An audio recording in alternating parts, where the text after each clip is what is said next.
মানুষ কতটা খারাপ আর নিকৃষ্ট হলে একটা বোবা প্রাণীর উপর হামলা দিয়ে আঘাত করছে আল্লাহই জানে। আমার মুরগিটা একদম হাঁটতে পারতেছে না।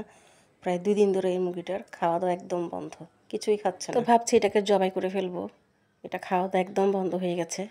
মানুষ কতটা খারাপ, কি অপরাধ করছে এই বোবা প্রাণীটা এইভাবে যে আঘাত করলো আমার মুরগিটাকে। আমার তো খুবই মায়া লাগতেছে আমার মুরগিটার জন্য। যারা হাঁস মুরগি গরু ছাগল পালে ওনারাই বুঝে একমাত্র পালা জিনিসের উপর কত মায়া। সো আসসালামু আলাইকুম এভরিওয়ান, আপনারা সবাই কেমন আছেন? আশা করি সকলেই ভালো আছেন। আমরাও আপনাদের দোয়াতে অনেক ভালো আছি। সেই ছোট্ট থেকে আমার এই মুরগিটা এত বড় হয়েছে, কতটা মায়া লাগতেছে আমার জানেন না। আমার তো খুবই কান্না পাচ্ছে এই মুরগিটা। যারা এমন কাজ করে আল্লাহ যেন তাদেরকে হেদায়েত দান করে। তো এই যে আমার মুরগিটা আসলে আধা কেজিও হচ্ছে না, এত শুকিয়ে গেছে মুরগিটা। প্রায় 2 দিন ধরে আমার মুরগিটার খাওয়া দাওয়া একদম বন্ধ, শুকিয়ে একদম মানে আধা কেজিও হবে না। আগে তো 1 কেজির উপরে ছিল আমার মুরগিটা। অনেক কষ্ট লাগতেছিল আমার এই মুরগিটার জন্য, প্রায় আমার কান্নায় চলে আসছিল। আর 1 মাস গেলেই আমার মুরগিটা কিন্তু ডিম দিত। তো মুরগিটা আসলে পরিষ্কার করতে করতে আমার অনেকটা লেট হয়ে যায়, 12টা বেজে যায়। এখন কি করব না করব, পরে লাস্টে ভাবলাম একটু আলু ভর্তা করব, ডাল করব, এটা দিয়ে দুপুরে যেন খাওয়া দাওয়া করতে পারি। মুরগিটা অন্যদিন রান্না করব আমি। মন খারাপ থাকলে আসলে কোনো কাজে মন বসে না, কোনো কাজই ভালো লাগে না। যাই হোক, আমি আলুগুলো সিদ্ধ করে নিয়েছিলাম। তো আমি সবগুলো আলু ভালো মতো ছিলে আলু ভর্তা বানাবো, খুব ঝাল ঝাল করে, কারণ এখনকার আলুগুলো অনেক মিষ্টি। তো ঝাল না দিলে একদমই ভালো লাগবে না। আর আপনাদের ভাই তো ঝাল না হলে আলু ভর্তা খাবেই না।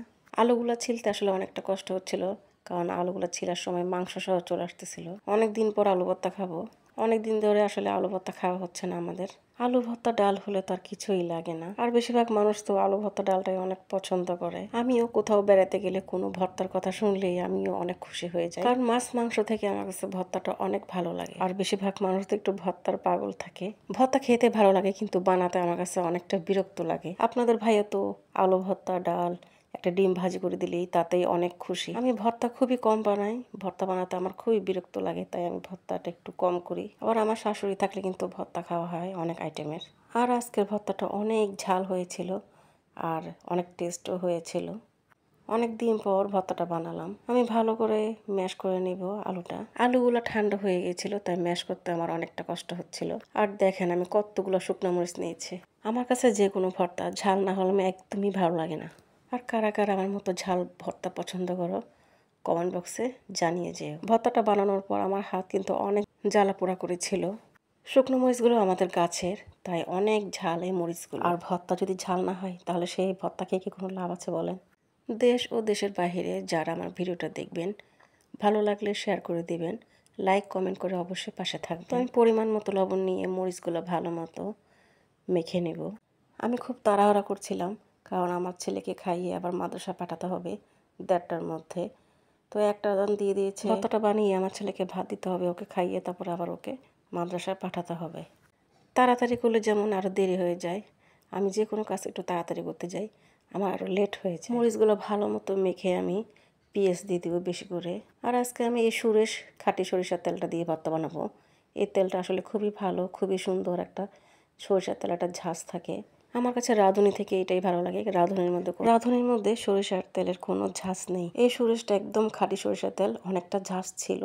আর সরিষার তেলের ঝাঁজ না থাকলে তো সেটা কোনো ভর্তাই ভালো লাগে না। কথা বলতে বলতে আমার ভর্তা বানানো হয়ে যাচ্ছে। আমি সবগুলো আবার ভালো মতো মেখে নেব সরিষার তেল দিয়ে। আজকে আমি ভর্তা বানানোর জন্য একদম ফ্লোরে বসে গেলাম, কারণ অনেকটা গরম লাগতেছিল। আজকে অনেক গরম পড়ছে, তাই ফ্লোরে বসে ভর্তাটা বানাচ্ছি। কারণ ফ্লোরে বসে কাজ করে যে একটা আরাম পাওয়া যায়, টেবিলে কিন্তু সেই শান্তিটা পাওয়া যায় না। আর 2 দিন ধরে এত পরিমাণ গরম পড়ছে কি বলবো। অনেক বক বক করলাম, বক বক করতে করতে তো আমার আলু ভর্তাটা হয়ে গেল। তো আজকের মতো এখানেই বিদায় নেব। এই পর্যন্ত সবাই ভালো থাকবেন, সুস্থ থাকবেন। আল্লাহ হাফেজ, আসসালামু আলাইকুম।